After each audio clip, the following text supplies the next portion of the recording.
Ako sa naučiť zhyb alebo ako posilniť chrbát. To bola ukážka, ako to robíme u nás s pomôckami a strojmi, ktoré máme k dispozícii. No, určite vás bude zaujímať, ako trénovať dané cviky.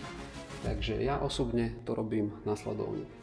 Počet opakovaní pri začiatočníkoch držím do 12, neskôr do 10, pri skúsenejších do 8.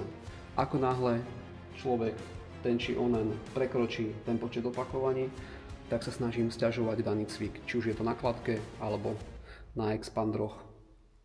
Dôvod je taký, že ak ideme blízko k zlyhaniu v akomkoľvek počte nad 8, tak tie nároky na zotavenie sa predĺžujú a to svalové poškodenie je väčšie.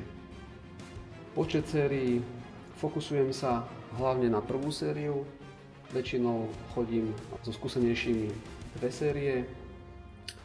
Pokiaľ sa človeku nechce alebo nejde dostatočne tvrdo, tak robíme 3 pracovné, čiže mimo rozcvičky. Frekvencia tréningov väčšinou 2-krát do týždňa a počet cvikov na partiu v danom tréningu a daných pohybových vzorov, tak väčšinou sú to 1 až 2 cviky.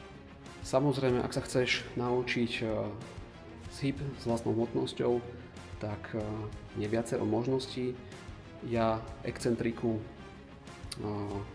že vyskočím hore na hrazdu, držím a spúšťam sa, tak využívam potom neskôr.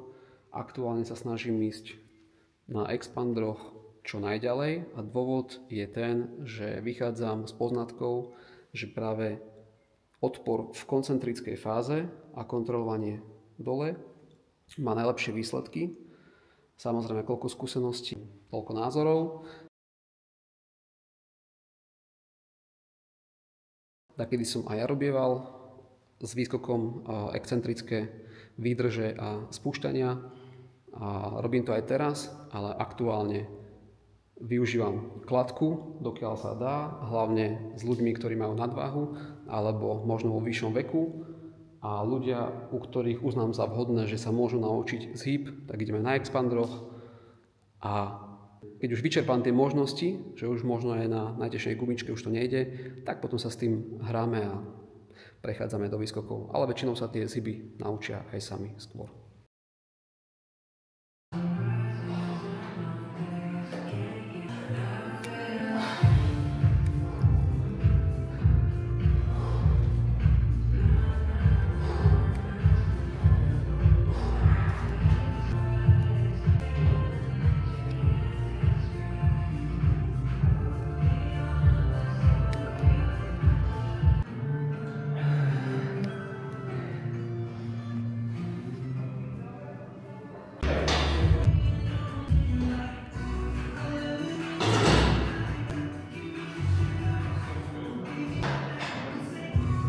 Poď. Výborne. Poď.